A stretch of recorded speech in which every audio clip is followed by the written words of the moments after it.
সুপ্রিয় শিক্ষার্থী বন্ধুরা, সবাইকে বাংলা সম্ভারের পক্ষ থেকে জানাই স্বাগত। প্রতিনিয়ত বাংলা সম্ভার বাংলা ভাষা, সাহিত্য, ব্যাকরণ এবং বাংলা শিক্ষাকে সহজ সরল করার লক্ষ্যে নিয়মিত কাজ করে যাচ্ছে। তার ধারাবাহিকতায় বাংলা সম্ভারের আয়োজন সাহিত্য কথন, যেখানে বিভিন্ন শ্রেণীর বাংলা প্রথম পত্রের সাহিত্য অংশের গদ্য ও কবিতা নিয়ে সংক্ষেপে আমরা সহজভাবে আলোচনা করে ব্যাখ্যা দিয়ে থাকি। আজকে আমাদের আলোচনার বিষয় ফররুখ আহমেদ রচিত কাফেলা কাব্যগ্রন্থ থেকে নেওয়া একাদশ-দ্বাদশ শ্রেণীর পদ্মা কবিতাটি। আলোচনা শুরু করার আগে আপনাদের কাছে অনুরোধ, যারা আমাদের চ্যানেলকে এখনও সাবস্ক্রাইব করেন নাই, সাবস্ক্রাইব করে পাশে থাকা বেল আইকনটি বাজিয়ে দিন। পদ্মা নামটা শুনলেই কেমন যেন প্রাণ আর প্রলয় দুটো ছবি একসাথে চোখের সামনে ভেসে ওঠে, তাই না? পদ্মা শুধু একটা নদী তো নয়, এটা যেন বাংলাদেশের জীবনেরই একটা অংশ। কিন্তু এই একই নদী যখন ফুঁসে ওঠে তখন সে হয়ে ওঠে ভয়ঙ্কর। কবি ফররুখ আহমদ তার বিখ্যাত সনেট পদ্মাতে ঠিক এই দুটো রূপকেই পাশাপাশি এঁকেছেন। চলুন আজ আমরা এই কবিতার গভীরে ডুব দিই আর বোঝার চেষ্টা করি কিভাবে একটা নদী একই সাথে জীবন আর মৃত্যুর কারণ হতে পারে। ব্যাপারটা অদ্ভুত, তাই না? একটা নদী কিভাবে একই সাথে দুটো একেবারে উল্টো ভূমিকা পালন করতে পারে।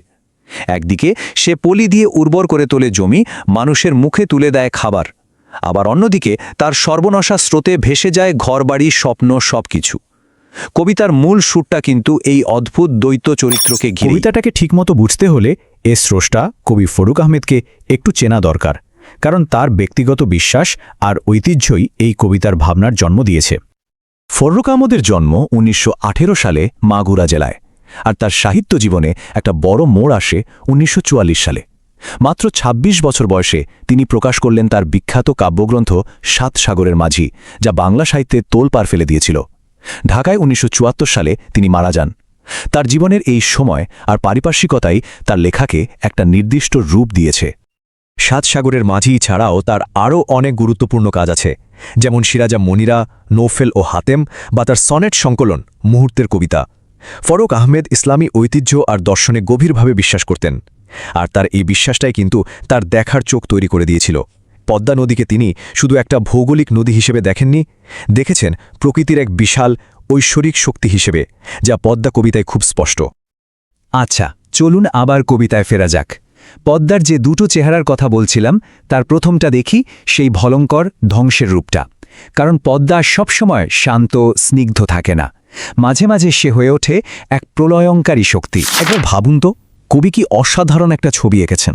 তিনি বলছেন যে দুর্ধর্ষ জলদস্যুরা কিনা ৭ সমুদ্র জয় করে বেড়ায়, তারাও পদ্মার রুদ্রমূর্তি দেখে ভয়ে ভয়ে কাঁপে, তাদের মুখ ফ্যাকাশে হয়ে যায়।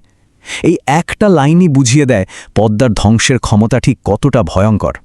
এখান থেকেই আমরা এর প্রলয়ঙ্করী রূপের একটা আঁচ পেতে শুরু করি। কবি এমনভাবে নদীর এই ধ্বংসলীলা বর্ণনা করেছেন যেন তার চোখের সামনে দেখতে পাওয়া যায়। বর্ষার সময় পদ্মা যেন আর নদী থাকে না, হয়ে ওঠে একটা দানব। ভাসিয়ে নিয়ে যায় মানুষের কত যত্নে গড়া বাগান, ঘরবাড়ি, স্বপ্ন, এমনকি অগণিত জীবনও। এটাই পদ্মার সেই রূপ যা দেখলে ভয় হয়, যা সবকিছু এক মুহূর্তে কেড়ে নিতে পারে। কিন্তু গল্পের এখানেই শেষ না, মুদ্রার তো আর একটা পিঠও আছে, তাই না? যে পদ্মার সবকিছু ভেঙেচুরে তছনছ করে দেয়, সেই পদ্মায় আবার নতুন করে জীবন দেয়। চলুন এবার নদীর সেই কল্যাণময়ী জীবনদায়ী রূপটা দেখি।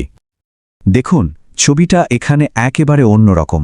ওই যে ভাঙন, ওই ভাঙনের সাথেই তো ভেসে আসে পলি, আর সেই পলি জমেই পদ্মার দুই পারে জেগে ওঠে নতুন উর্বর চর।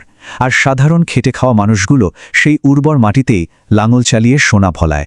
এই সবুজ ফসলই তাদের জীবন বাঁচায়, মানে ধ্বংসের ভেতর থেকেই জন্ম নেয় নতুন জীবন। তার মানে কি দাঁড়ালো? পদ্মা আসলে দুটো রূপ নিয়েই এক।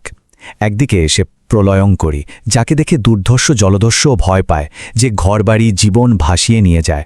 আবার অন্যদিকে সেই যেন মা, যে নতুন উর্বর জমি উপহার দিয়ে ফসল ফলিয়ে মানুষকে বাঁচায়। এই যে একটা চরম বৈপরীত্য, এই টানাপোড়েনটাই কবিতাটাকে এত অসাধারণ করে তুলেছে। এখানে একটা দারুণ ব্যাপার আছে, ভাবার মতো। আচ্ছা, পদ্মার মতো এমন বিশাল, এমন খামখেয়ালি একটা শক্তিকে একটা ছোট্ট কবিতার মধ্যে বাঁধা যায় কিভাবে? ভাবলেই তো অবাক লাগে। এর উত্তরটা কিন্তু লুকিয়ে আছে কবিতাটার ফর্ম বা গঠনের মধ্যে। কবিতাটা আসলে একটা সনেট, মানে ১৪ পদী কবিতা। সনেট মানেই কিন্তু খুব নিয়মকানুনের ব্যাপার। ১৪টা লাইন থাকবে, লাইনের শেষে মিল থাকবে, একটা নির্দিষ্ট কাঠামো থাকবে। মানে একেবারে বাঁধা ধরা একটা ছক। আর কবি এই কঠিন নিয়মের ছকেই পদ্মার মতো এক বাঁধনহারা শক্তিকে ধরেছেন।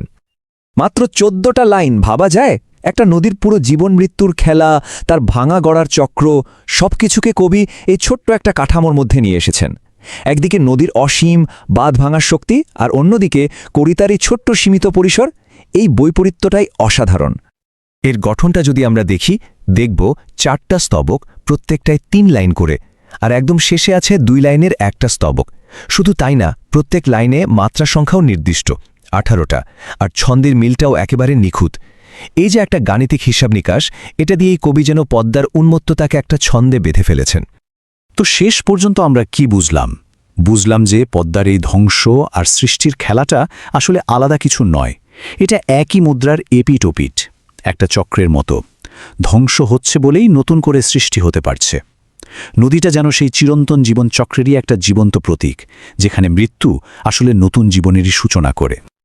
আমাদের চ্যানেলের ভিডিও ও আলোচনাগুলো যদি আপনাদের ভালো লাগে, তাহলে লাইক ও সাবস্ক্রাইব করতে ভুলবেন না এবং বন্ধুদের মাঝে শেয়ার করুন। ধন্যবাদ।